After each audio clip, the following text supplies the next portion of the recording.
He titulado el mensaje de esta noche, Relacionados. Y como estamos hablando acerca de familia, pues en los miércoles hablamos acerca de eso y hoy quiero pues entrar a este tema. ¿Por qué el tema relacionados? Existe en las personas, hay ciertas personas que les gusta estar solas, pero no necesariamente, aunque por ratos les gusta estar solas, realmente amen la soledad. Hay una gran diferencia entre estar solas y sentirse solos, ¿sí? O sea, la soledad es el invitado indeseable del alma. Esta abusa rápidamente de la bienvenida que alguien le puede dar y genera un sentimiento a las personas de sentirse incompletos, de sentirse insatisfechos.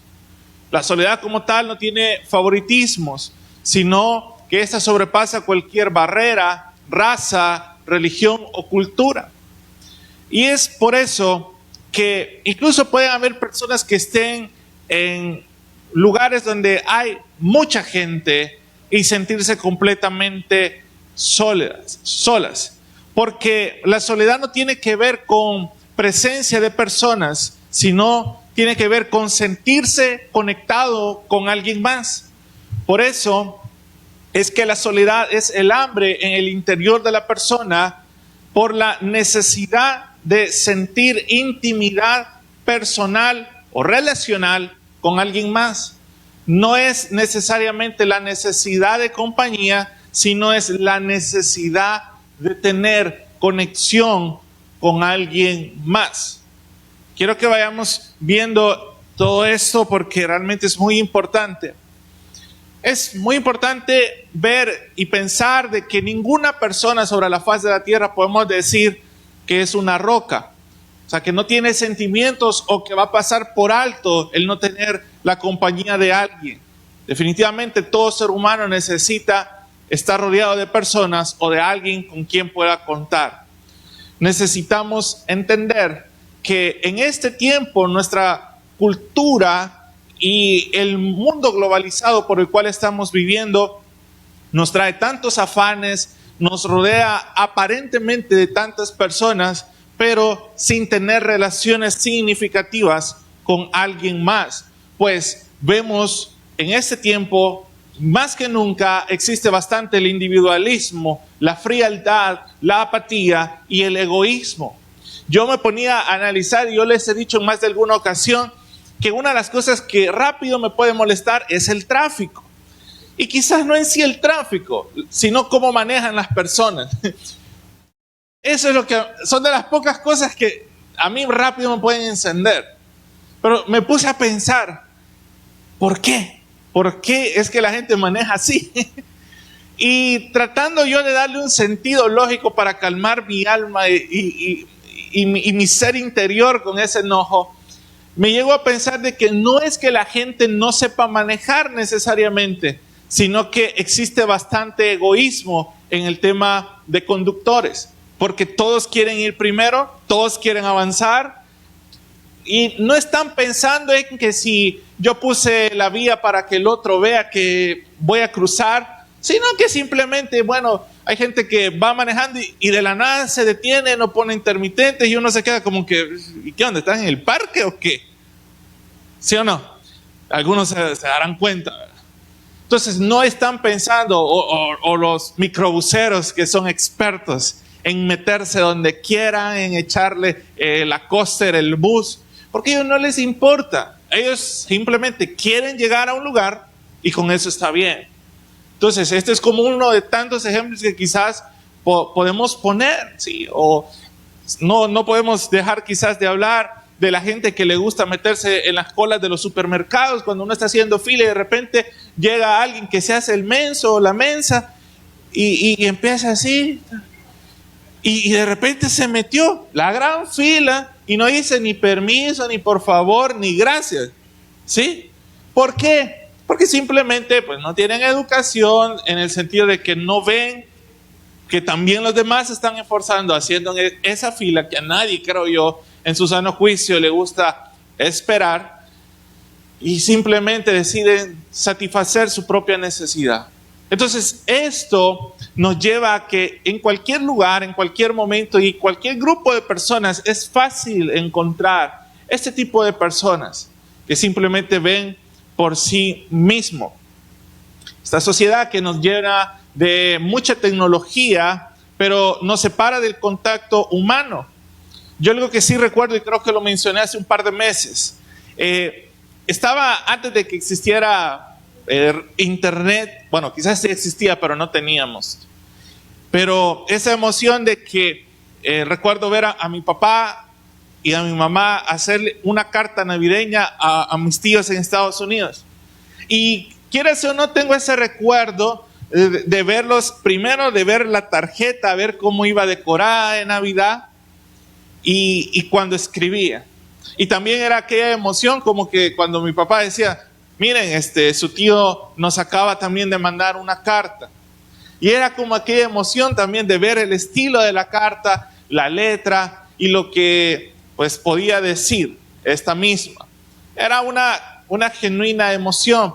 Luego pues con el tiempo, y lo dije aquella vez, vemos el avance, aquellos que tuvieron un beeper, aquellos que tuvieron un celular, y ahora con las redes sociales podemos ver que aparentemente estamos con más facilidad de llegar a entablar conversaciones, pero en general, aunque tenemos más conversaciones, vienen a ser bastante superficiales y no hay una conexión genuina con la persona. ¿Sí?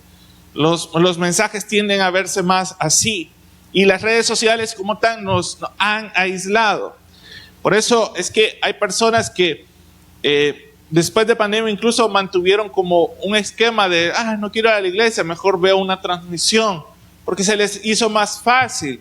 Y no digo que hay condiciones que definitivamente a alguien se le imposibilita poder venir a la casa del Señor y por ende ve una prédica a través de redes. Eso está bien siempre y cuando no se vuelva una costumbre con tal de no venir. Entonces, esta cultura definitivamente ahora en día vemos que genera una gran ansiedad por aceptación. Entre más like, entre más me ven, entre más me reconocen. Sin embargo, detrás de esa pantalla vemos gente frustrada, gente que simplemente quiere llamar la atención por el vacío que hay en sus almas al no tener una conexión genuina con otras personas. Y en instancia, podemos decir en esta noche que la soledad es cruel, porque esta lleva un sentimiento de desprecio, te hace sentir vulnerable y hasta cierto punto muchas veces como alguien inútil, porque podemos llegar a pensar que no tenemos algo bueno que ofrecerle al mundo, porque si fuera así no nos sentiríamos tan solos. La soledad es más común de lo que usted se imagina, desde aquella persona que ahorita está en el SECOT o aquella persona que se fue a la guerra quizás como un soldado, pueden llegar a experimentar este tipo de sentimientos. Puede sentirlo de igual manera alguien que enterró a su amigo por una muerte que tuvo trágica, o quizás aquella persona que tuvo que enterrar a un familiar. Genuinamente vienen esos sentimientos de soledad y de tristeza. Por ahí estaba leyendo acerca de el Consejo Americano de Seguros de Vida, que estudió un grupo de personas para ver quiénes son los que experimentan mayor ansiedad y soledad mientras están viviendo. Y eso es muy interesante porque la soledad influye mucho en la longevidad y la mortalidad de las personas. Y encontré algo bastante curioso. ¿Quiénes son las personas que se sienten más solas? Número uno, los que tienen más este sentimiento de soledad son los estudiantes universitarios. Ese fue el resultado que vieron en el estudio. Las personas que llegan a sentirse más solas, como primero están los estudiantes universitarios. El segundo grupo de personas que más experimenta este tipo de sentimientos son las personas divorciadas. El número 3, los que reciben ayuda del gobierno. Número 4, las madres solteras. Número 5, las amas de casa. Y número 6, los ancianos. Estos son diferentes grupos de personas que según el estudio llegan a experimentar más palpable o más fuerte un sentido de soledad. La soledad como tal no tiene favoritismo y toca a cualquier tipo de segmento. Yo recuerdo en una ocasión que me tocó ir a ministrar en Estados Unidos y estar por un mes allá. Tuve que pasar la fiesta navideña en Estados Unidos, 24, 31 de diciembre. Y nosotros, pues, como latinos, salvadoreños, estamos bien acostumbrados a que el ambiente, pues, de los cumbiones por ahí que se escuchan los vecinos, porque yo sé que ustedes escuchan alabanza, la pólvora, los panes con pollo y todo. O sea, uno está acostumbrado a eso. Pero créame que no voy a olvidar la sensación que tuve estar en Estados Unidos un 31 de diciembre. Eran las 10 de la noche, estaba en la casa de mis tíos con mis primos, pero no había bulla, nada. Para empezar, ellos viven como en la montaña, o sea, no tienen vecinos a la par, literalmente no tienen vecinos. Eran las 10 de la noche y cada quien en su cuarto. Y yo sentado en la sala viendo un arbolito de Navidad que era lo único que había de decoración, pero todo callado, todo en silencio.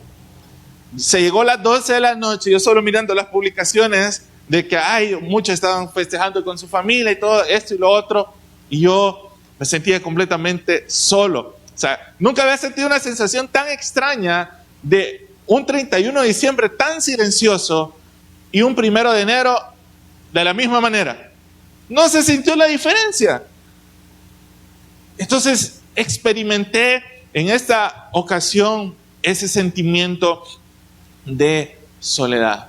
Pero quiero decirle algo que probablemente le va a impactar mucho, y es que la soledad no es un problema espiritual. Escuche con atención esto. La soledad no es un problema espiritual. ¿Por qué? Porque muchos equivocadamente pueden llegar a creer de que al tener una mejor relación con Dios, el estado, el sentimiento de soledad se puede quitar. Pero es completamente falso. Voy a hablar unos aspectos para poder fundamentar esto. Primero, el caso de Jesús. Vemos cuando estaba a punto de ser crucificado, Él experimentó este sentimiento de soledad, diciendo: Padre, ¿por qué me has abandonado?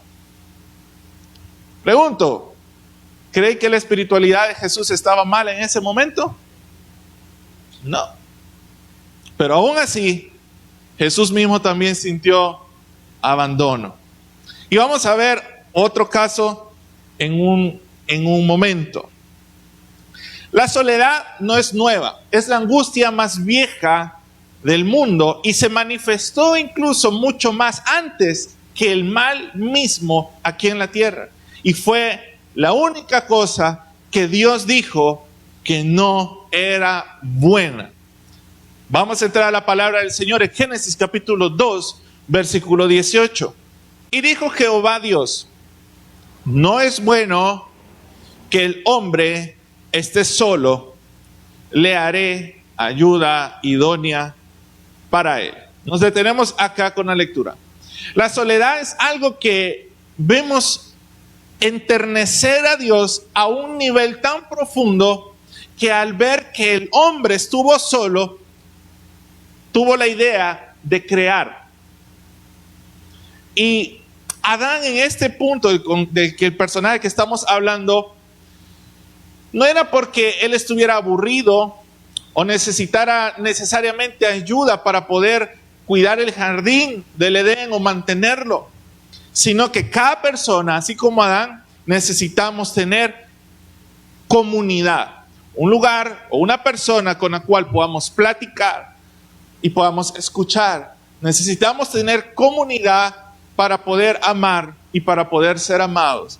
Necesitamos comunidad para poder servir y poder ser servidos.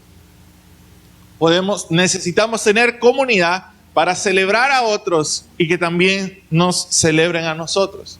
La buena noticia de todo esto es que la soledad es curable. Nosotros fuimos seres creados para relacionarnos unos con otros. Y mientras nosotros no entendamos esto y no nos sometamos a los diseños que Dios ha establecido para el hombre, para poder relacionarse con otros, simplemente vamos a experimentar algún tipo de soledad en algún momento de nuestra vida. Algo que necesitamos comprender, que Dios no nos ha llamado a nosotros para ser llaneros solitarios. Quiero que sigamos leyendo en esta misma cita, en Génesis capítulo 2, pero vamos a leer versículos 19 y 20, y lo puede ver en pantalla si gusta. Dice: Jehová Dios formó pues de la tierra toda bestia del campo y toda ave de los cielos, y las trajo a Adán para que viese cómo las había de llamar. Y todo lo que Adán llamó a los animales vivientes, ese es su nombre. Y puso Adán nombre a toda bestia y ave de los cielos y todo ganado del campo.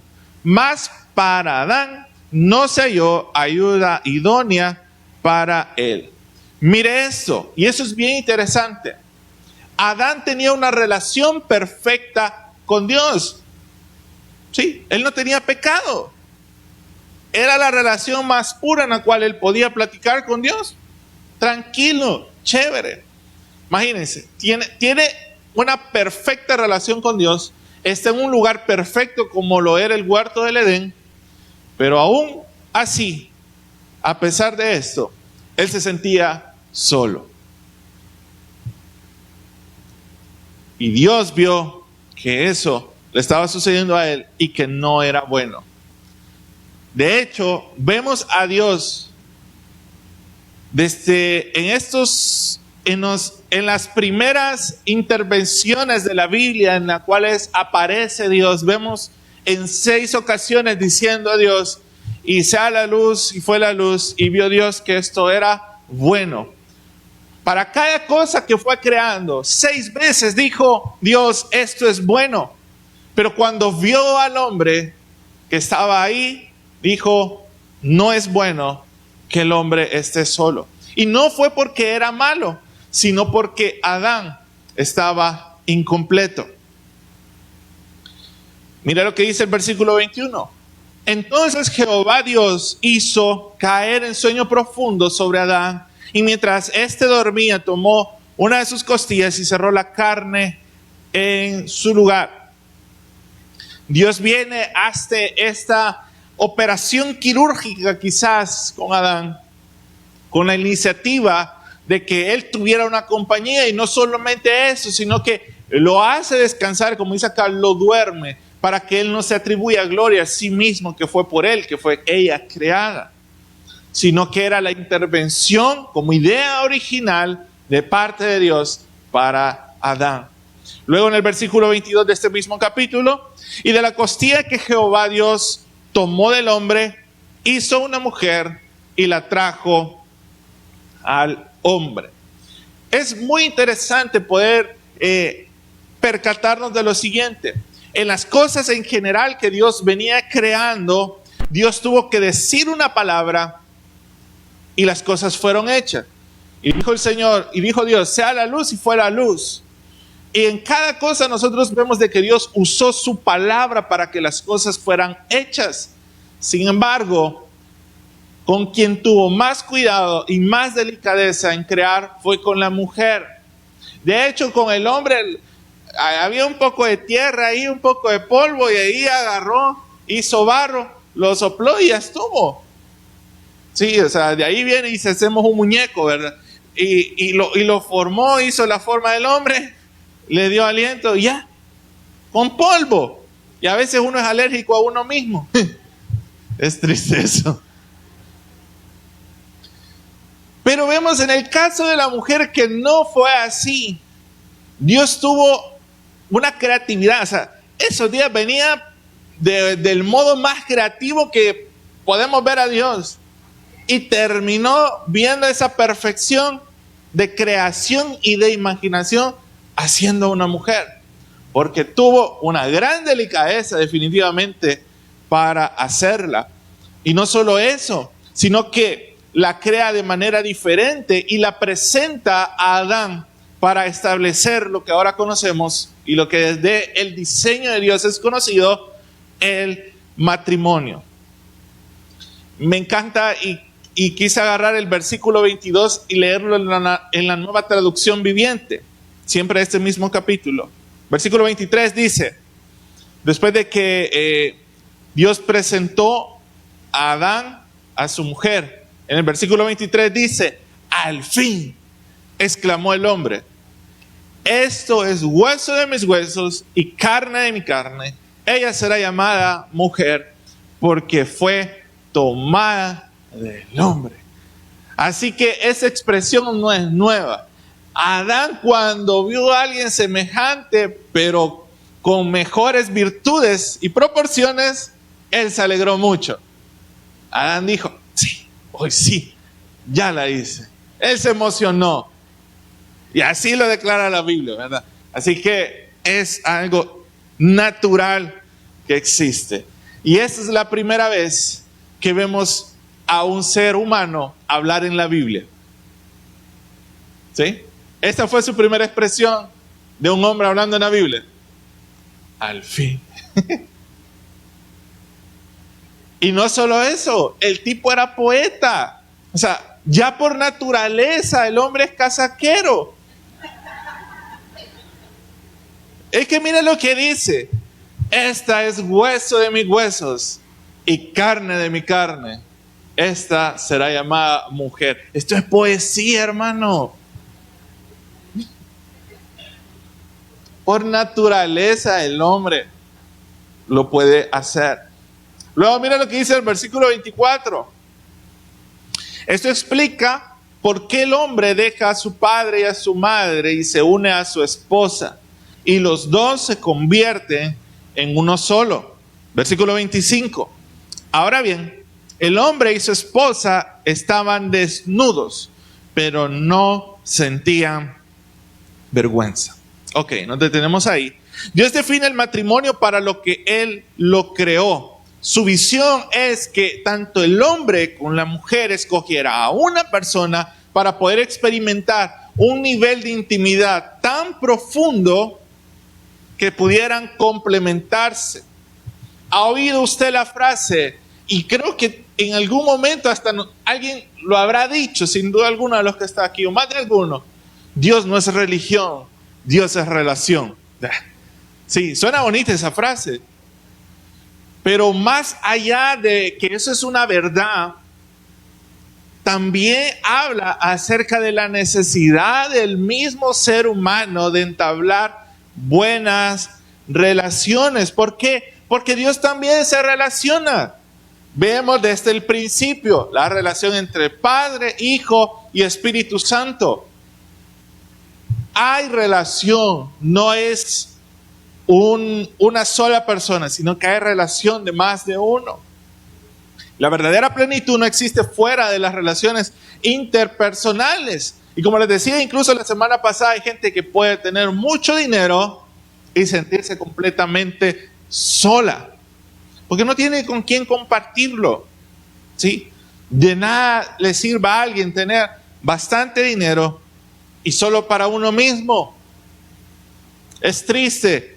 Yo conocí un caso de que, bueno, lo vi, no es que lo conocí así como tal, sino que lo leí en cierta ocasión. Un hombre que llegó a ser multimillonario, no tuvo hijos y su herencia se la dejó a su gato. Triste, ganas de ser el gato. Pero es lo que pasa cuando no existen relaciones interpersonales. Y a veces esto de establecer estas relaciones viene a ser algo difícil. La relación más significativa que una persona puede llegar a tener está dentro del matrimonio, porque esta fue diseñada para tener un nivel más profundo de intimidad. Por eso, y es en la única condición que dice la palabra del Señor, que serán una sola carne. O sea, las dos personas como seres individuales complementadas siendo una misma. Y tanto es así que uno no puede establecer una familia sin el matrimonio. Ahora, quiero hablarle acerca de ciertos principios para establecer un buen matrimonio y siempre basados en las citas que acabamos de leer. Así que preste atención con esto. Pero antes quiero hacer un paréntesis. Si usted que está acá o me está escuchando en redes sociales, si estás soltero, tampoco eres alguien de segunda categoría, o no pienses que el tren te dejó, o que estás incompleto, o que hay algo malo en ti. De hecho, el matrimonio como tal no debería de ser una meta de llegada, o sea, no debería ser el único propósito en la vida. Así que, para aquellos que están solteros, no se preocupen, no hay nada malo en ello tampoco. Pero estableciendo los puntos del matrimonio, el primero es dignifíquese mutuamente. ¿Y qué significa dignificar? Es tratar a alguien con alta estima, valor y con respeto. Dios está interesado particularmente en que Adán pueda ser dignificado de tal manera que cuando Dios crea todo, las plantas, los animales, Dios permite de que sea Adán quien le ponga nombre a todos los animales y son con el nombre que los conocemos hasta ahora en día. ¿Por qué? Porque era parte de dignificar la vida de Adán. En el versículo 18, donde nosotros vemos que dice, y yo haré ayuda idónea. Me llama la atención de que esta palabra, ayuda, aparece 19 veces en el Antiguo Testamento y 16 se refieren a Dios mismo. Sin embargo, entre esas pocas veces que aparece esta palabra ayuda, en una de esas se refiere a la mujer. De esta manera también vemos Dios dignificando a la mujer, dándole un rol, dándole características individuales que complementen a un hombre. Las mujeres y hombres pueden ser diferentes en su sexualidad, pero muestran un mismo valor delante de Dios. ¿Sí? Para Dios no hay diferencia en cuanto al valor entre el hombre y una mujer. Ahora yo le pregunto en esta noche, su cónyuge, para aquellos que están casados, ¿su cónyuge es la persona más importante del planeta? Y hago esta pregunta porque ¿será que su cónyuge es la persona que recibe sus mejores disculpas? ¿Será su cónyuge la que recibe o el que recibe sus mejores halagos? Lo mejor de su tiempo, lo mejor de sus celebraciones. ¿Será su cónyuge quien recibe la mejor atención y la mayor consideración, emoción y amor? Porque únicamente uno puede dar valor a aquello cual uno ama. Por eso es muy importante que podamos dignificar a nuestro cónyuge, darle el valor que se merece. Primero, entender el valor que Dios tiene sobre esa persona y por obviedad, el valor que nosotros podemos ofrecerle. Número 2, continuamente comprométase. Y en esto, en el versículo, tomando en cuenta el versículo 23, que leímos anteriormente, al fin exclamó el hombre, este es hueso de mis huesos y carne de mi carne, ella será llamada mujer porque fue tomada del hombre. Todos cuando nos casamos hicimos una promesa en el altar y esa promesa está ligada para toda la vida. Sin embargo, es una decisión que uno tiene que tomar constantemente y es importante que como cónyuge uno pueda reafirmar ese compromiso que hizo en el altar. ¿Por qué? Porque el compromiso que uno hace cuenta mucho y esto nos lleva a proteger el corazón de la persona que nosotros amamos. Esto es muy importante dentro del matrimonio. Continuamente comprometernos. No es que hace tanto tiempo yo hice una promesa y me olvidé de eso, sino que es una decisión diaria vivir dentro del pacto que hemos hecho. Número 3, practicar la unidad. Y esto lo vemos en el versículo 24. Esto explica por qué el hombre deja a su padre y a su madre y se une a su esposa y los dos se convierten en uno solo. Aquí hay un orden. ¿sí? Dejará el hombre a su padre y a su madre y se unirá a su mujer. Lamentablemente hoy es al revés. Primero se unen y luego dejan a su padre y a su madre. No podemos establecer este tipo de vínculos de esa manera porque no es lo adecuado. No suele funcionar bien. Para Dios el matrimonio son dos personas siendo una sola.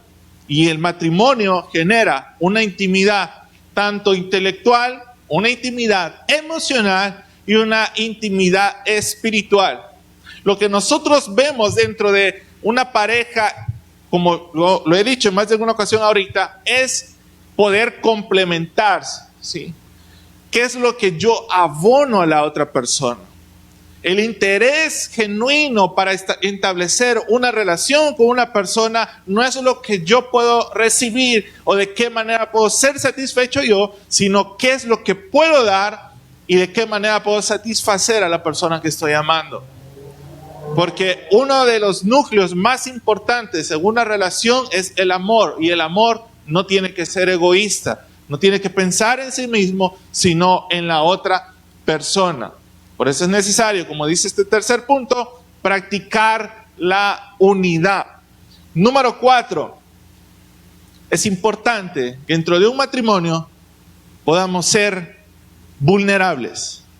Y aquí lo vemos en el versículo 25. Ahora bien, el hombre y su esposa estaban desnudos, pero no sentían vergüenza. Tiene que haber confianza.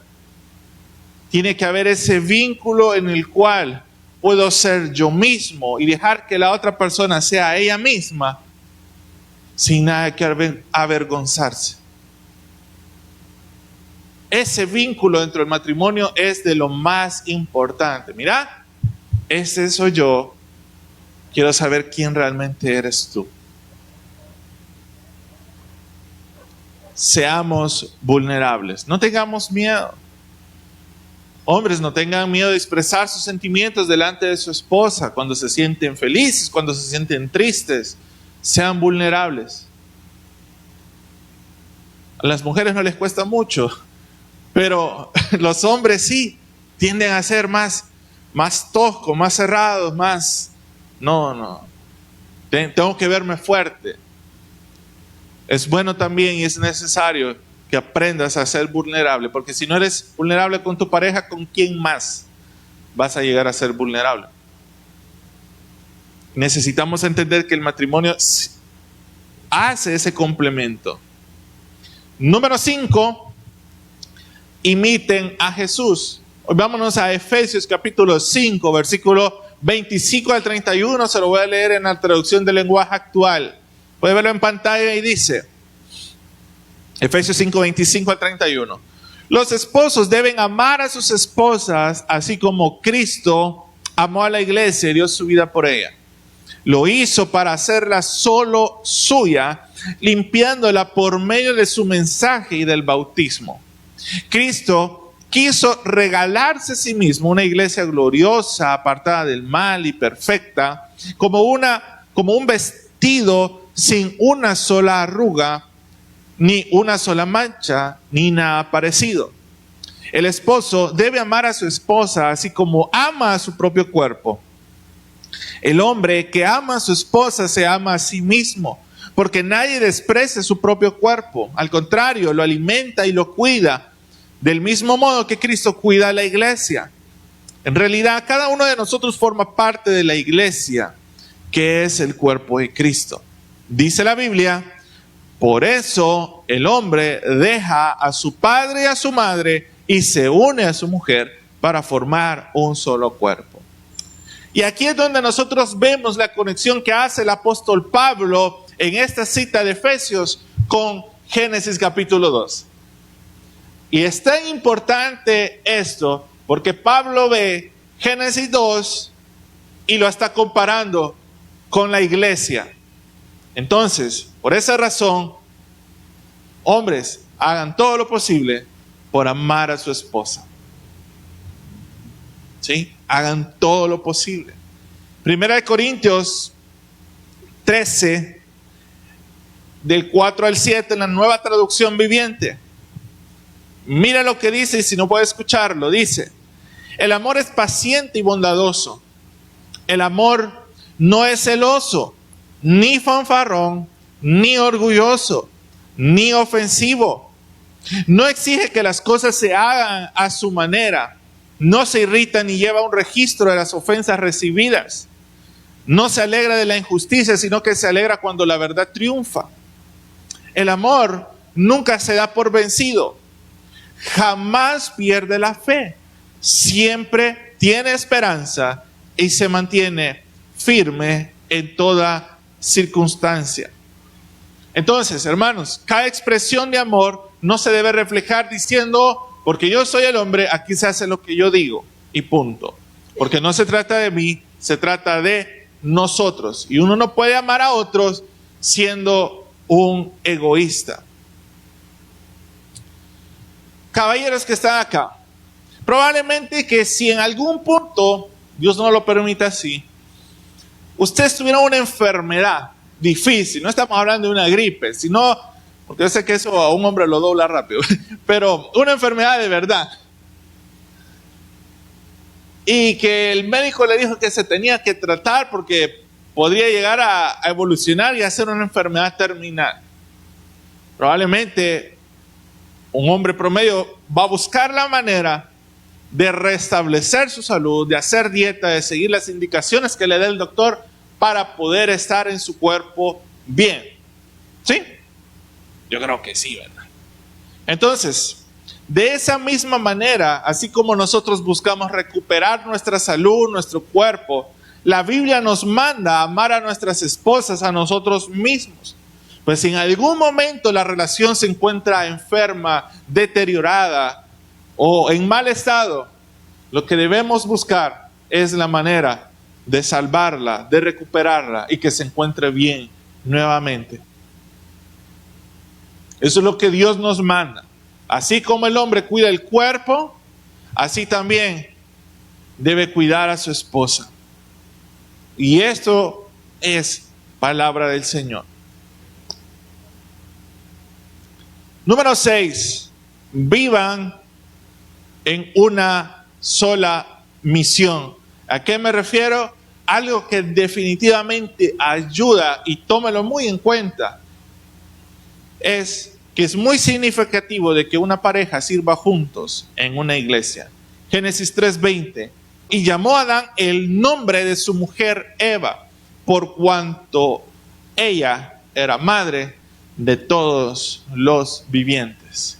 Vemos acá la complicidad y la participación de algo que Dios les había otorgado en pareja. Por eso siempre es bueno que los matrimonios puedan estar sirviendo en un ministerio en la iglesia. Si te creaste solo, quizás, o tuviste alguna familia disfuncional, quizás te tocó algún padre alcohólico, borracho, o quizás recibiste abuso de alguna persona, ten en cuenta de que aunque no tuviste quizás el mejor ejemplo con tus padres, pero cuando vienes al camino del Señor, la Biblia nos expresa de que Él nos adopta a nosotros como hijos y también llegamos a ser parte de este gran círculo de hermanos en Cristo. Aquí también puedes encontrar una familia. Sí. Y la Biblia dice, aunque tu padre y tu madre te dejare, con todo Dios te va a recoger. Y para ir terminando, quiero leerles Eclesiastés capítulo 4, versículo 12 en la Nueva Traducción Viviente.